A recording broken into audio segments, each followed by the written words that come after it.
Do you guys feel as photographers we are not helping ourselves by creating an urgency of delivery for photos? Do you feel like your clients expect the photos way too quickly than what you expect yourself to deliver them as? Are we spoiling our clients?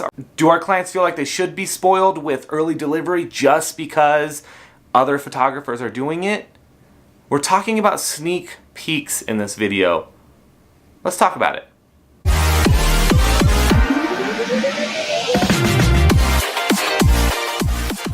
What's going on, guys? It's Jeramie with JeramieLu Photography. Thank you again so much for tuning in today. Before we get started, if you guys could subscribe to the channel, that would be amazing. Comment below, click on that bell for notifications, and then give it a thumbs up. I would greatly appreciate that.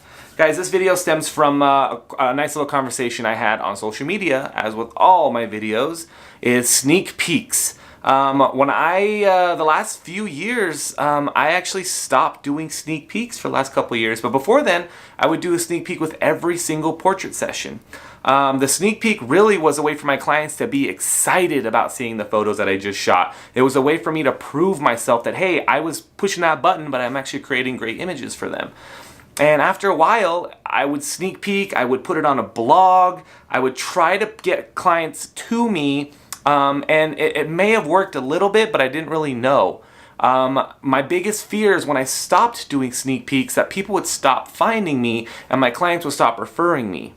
So I stopped one day, and guess what? Nothing changed. There wasn't an increase or a decrease in business. Everything kind of flowed. I didn't have a surge of clients going, I need a sneak peek now. Another photographer does sneak peeks all the time. How come you don't do sneak peeks? So my first fear of sneak peeks is gone. Now let's get this straight. This video is not about why I think you should stop sneak peeks or why you shouldn't do it or why you should do it.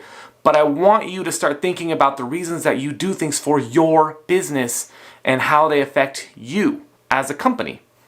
Because we do a lot of stuff now because another photographer is doing something, we feel like we have to do it.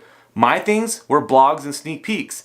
I will tell you now, I hate blogging. I hate having to upload images, write a little story about somebody, and try to get some emotion going, and hopefully 2 or 3 people will read that. I'm a photographer. I love creating amazing images. I love telling stories through images, and that's what I want to do.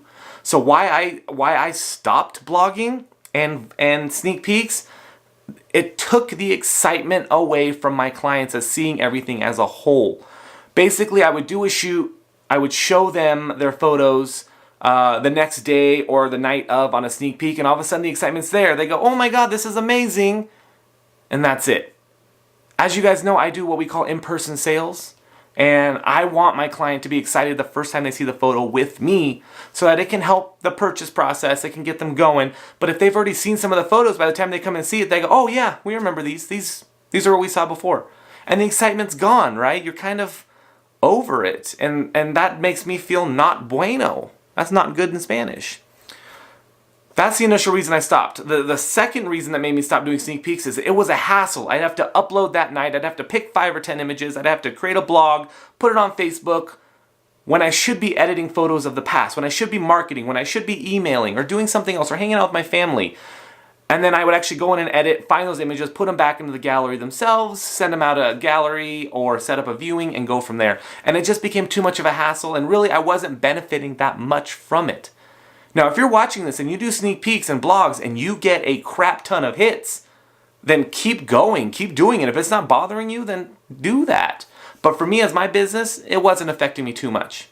What do you guys think? Do you do sneak peeks? Do you do blogs? Now, I will tell you that I still do sneak peeks for weddings.